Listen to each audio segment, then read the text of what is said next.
Hello everyone.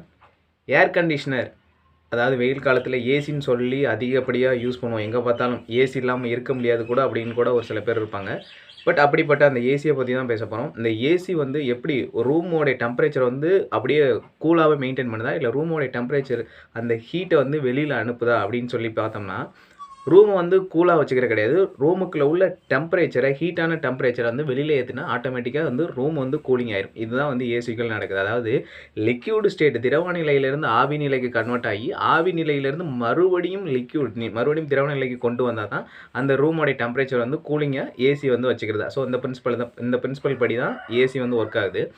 இந்த air conditioner வந்து starting அதாவது சுவிட்ச் ஆன் பண்ணோன்னே என்ன நடக்கும் அப்படின்னு பார்த்தீங்கன்னா, அங்கே உள்ள அதிகமான ஹீட் எல்லாம் வந்து ரெஃப்ரிஜரன்ட்னு சொல்லுவாங்க. அதாவது ஹெச்எஃப்சின்னு சொல்லுவாங்க. ஹைட்ரோஃப்ளோரோ கார்பன் அந்த கேஸ் யூஸ் பண்ணுவாங்க. ஸோ அந்த கேஸ் வந்து அதோடைய பாயிலிங் பாயிண்ட் வந்து -40°C வந்து கொதிநிலை ஆவி நிலையை அடையும். ஸோ அதனால பார்த்தீங்கன்னா, அந்த ஆவி நிலையை வந்து ரொம்ப கம்மியான டெம்பரேச்சரில் இது பண்ணுறதுனால சீக்கிரமாக வந்து அந்த டெம்பரேச்சரை எடுத்துகிட்டு மறுபடியும் அது கேஸாக வெளியில் போயிடும்.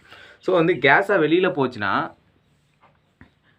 அந்த இது கேஸாக வெளியில் போன பின்னாடி மறுபடியும் வெளியில் உள்ள அட்மாஸ்பிரிக் டெம்பரேச்சர் அதை காட்டிலும் அதிகமாக இருந்தால் தான் மறுபடியும் திரவநிலை மறுபடியும் லிக்விட் ஸ்டேட்டுக்கு வர முடியும். ஸோ அதுக்கு தான் வந்து கம்ப்ரஸர் யூஸ் பண்ணி மறுபடியும் அதை வந்து கண்டென்சேஷன் ப்ராசஸ்க்கு வந்து கொண்டு வந்து மறுபடியும் ஆட்டோமேட்டிக்காக அந்த ப்ராசஸ் வந்து லிக்யூட்லேருந்து கேஸாகவும் கேஸ்லேருந்து லிக்யூடாகவும் ஆட்டோமேட்டிக்காக ஏசிக்குள்ளே வந்து நடக்கும்.